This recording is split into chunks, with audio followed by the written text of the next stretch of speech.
dengan NIM 22041011 dengan saya dari Unit 1 Prodi PDSD. Nah, tujuan saya membuat video ini gunanya untuk memenuhi tugas UTS mata kuliah pendidikan nilai dan moral.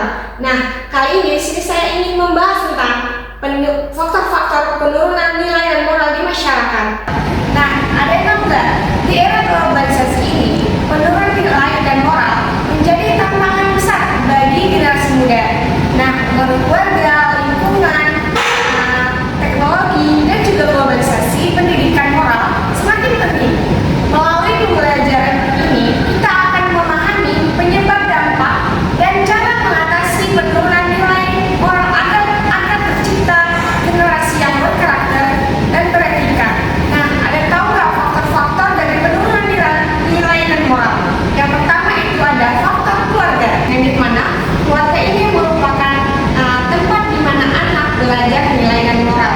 Nah, namun penurunan moral ini semakin terjadi karena penanaman nilai dan moral di rumah kurang, yang dimana minimnya keteladanan dari orang tua, konflik dari luar, dan juga rendahnya pendidikan agama oleh anak. Selanjutnya ada faktor pendidikan. Nah, seharusnya guru tidak hanya mengajarkan tentang pengetahuan saja, tetapi juga mengajarkan tentang karakter. Sayangnya, masih banyak guru dan satuan tenaga pendidikan yang masih berfokus pada nilai akademik, bukan kepada moral. Nah, contohnya seperti minimnya integrasi pendidikan karakter, kurangnya keteladanan terhadap guru, dan juga pengaruh negatif media digital terhadap perilaku anak. Selanjutnya ada faktor lingkungan sosial dan juga teman sebaya. Nah, lingkungan sosial dan teman sebaya ini juga mempunyai dampak yang sangat besar, yang dimana tekanan dari kelompok teman sering membuat remaja ikut dalam perilaku negatif seperti berkata kasar, melanggar aturan, dan juga melakukan pembelian. Nah, selain itu juga masyarakat semakin lama semakin individualisme yang dapat mengurangi kontrol sosial bagi anak muda.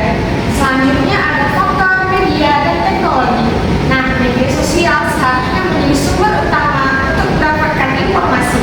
Namun, banyak sekarang ini konten-konten negatif yang seperti kekerasan, ujaran kebencian, dan juga pornografi.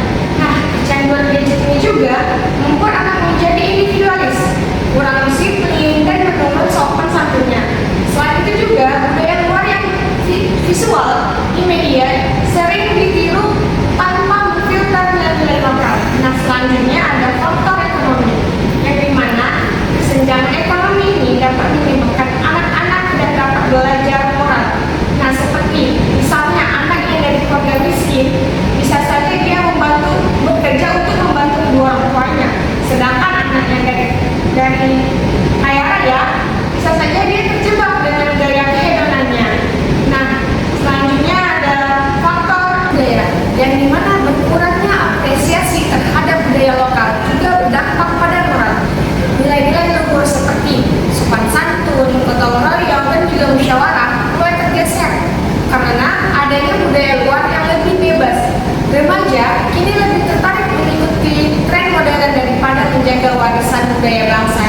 Nah, selanjutnya ada faktor globalisasi, yang dimana globalisasi membawa dampak positif, tetapi juga membawa negatif, yang dimana gaya hidup konsumtif, individualisme, dan kebebasan berlebihan membuat banyak anak muda kehilangan arah moral. Contohnya, mereka lebih sibuk mencari gaya hidup keren daripada menghargai nilai kerja keras dan kesederhanaan. Selanjutnya ada faktor keagamaan, yang dimana agama seharusnya menjadi benteng moral, tetapi seringkali hanya diajarkan secara teori. Minimnya keteladanan guru dalam